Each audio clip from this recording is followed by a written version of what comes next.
Good morning. میں عارف غنی. آج کا جو کلاس ہے وہ اسپیشلی کلاس 10 کے اسٹوڈنٹ کے لیے ہے.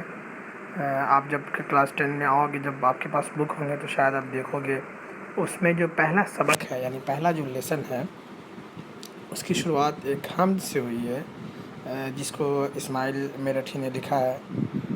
اور آپ لوگ کو پتہ ہوگا کہ حمد کہتے کس کو ہے. حمد کا معنی ہوتا ہے ایسی نظم جس میں اللہ تعالیٰ کی تعریف بیان کی گئی ہو. یعنی حمد اسے کہیں گے جس میں اللہ کی حمد و ثنا بیان کی گئی ہو.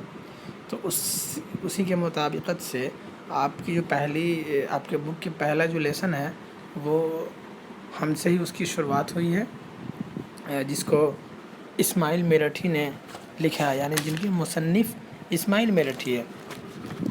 اسماعیل میرٹھی جن کی پیدائش 1844 عیسوی یعنی 1844 اور وفات 1917 یعنی 1917 عیسوی میں ہوئی تھی. اسماعیل میرٹھی بیسیکلی میرٹھ میں پیدا ہوئے. کہتے ہیں کہ ان کا جو بچپن گزرا وہ بہت زیادہ پڑھنے کے شوقین تھے. اپنی شوق اور محنت سے انہوں نے بڑی ترقی کی، اور جب وہ اپنے کم عمری میں تھے تبھی وہ ملازم ہو گئے، یعنی انہیں کوئی جاب مل گیا. نالج کی دنیا میں، علم و ادب کی دنیا میں کافی ان کا نام ہے، بہت مشہور ہے وہ. اردو اور فارسی کے ٹیچرز کی حیثیت سے انہوں نے بچوں کی نفسیات، ذوق، شوق، دلچسپی، پسند اور ناپسند کا جائزہ لیا. انہوں نے بچوں کے لیے نظمیں لکھیں اور اردو کی درسی کتابیں بھی تیار کی. اسماعیل میرٹھی جتنے بھی کتابیں لکھی ہیں، کہتے ہیں ان میں بہت آسان اور سمپل لینگویج کا استعمال کیا تاکہ وہ بچوں کے سمجھ میں آ جائے. بہت سارے ایسے ورڈس آپ کو ملیں گے جن کے میننگ، جن کا معنی آپ کو پتہ نہیں ہوگا. تو کہتے ہیں اسماعیل میرٹھی کے جو لفظ اور الفاظ ہوا کرتے ہیں وہ بہت ہی آسان. تو انہی کا ایک نظم ہے جو کہ حمد ہے، جو کہ آپ کے نصاب میں شامل ہے. جان پہچان جو بک ہے جو آپ کے سلیبس میں ہے. تو حمد کے بارے میں جیسا کہ ہم نے بتایا کہ حمد اس کو کہتے ہیں ایسی نظم جس میں اللہ کی تعریف بیان کی جائے.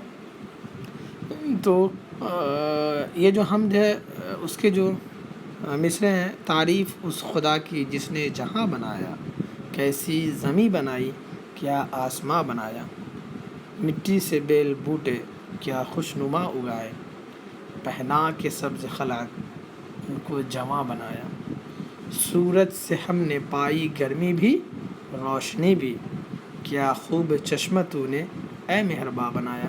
اگر آپ اس سینٹنس پہ غور کریں، یہ جو 6 مصرعے آپ کے سامنے اوپر والے ہیں ان پہ غور کریں تو اللہ تعالیٰ کی بہترین انداز میں تعریف بیان کی گئی ہے. کہ اسماعیل میرٹھی نے کہا ہے کہ اللہ آپ نے اس جہاں کو بنایا، کتنی خوبصورت زمین بنائی اور کیا آسمان بنایا. انسان نیچے ہیں، بنا کھمبے کے آپ نے اوپر میں آسمان کو فٹ کر دیا جو کبھی گر نہیں سکتا ہے.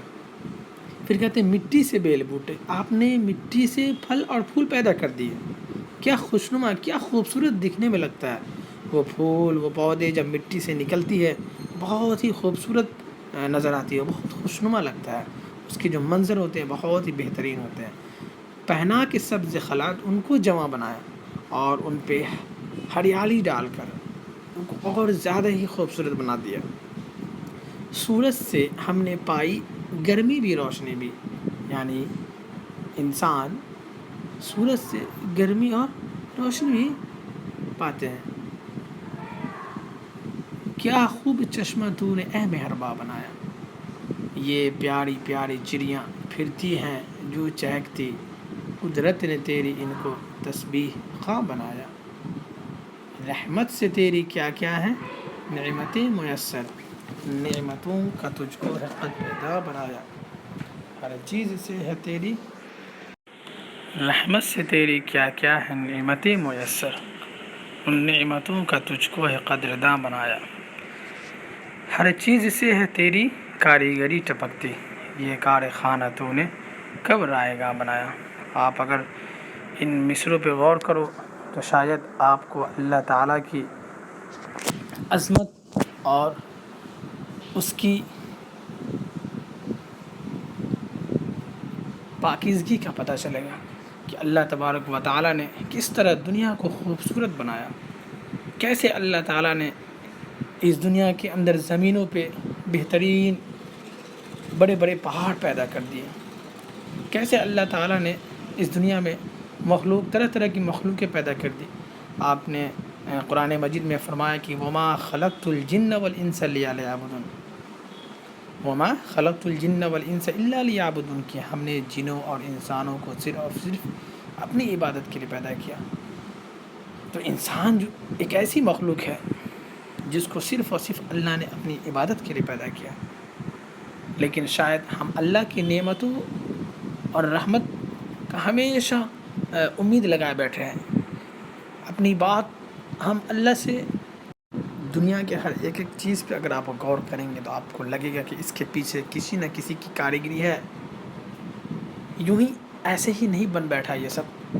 ساری چیزوں کو اللہ تبارک و تعالیٰ نے پیدا کیا، ساری مخلوق کو، چاہے وہ ایک چیٹی بھی ہو ادنا سا دکھنے میں لگتی ہے، آپ اپنے پاؤں سے انگلیوں سے مسل دیتے ہیں، لیکن اللہ تبارک و تعالیٰ نے اسے بھی پیدا کیا ہے۔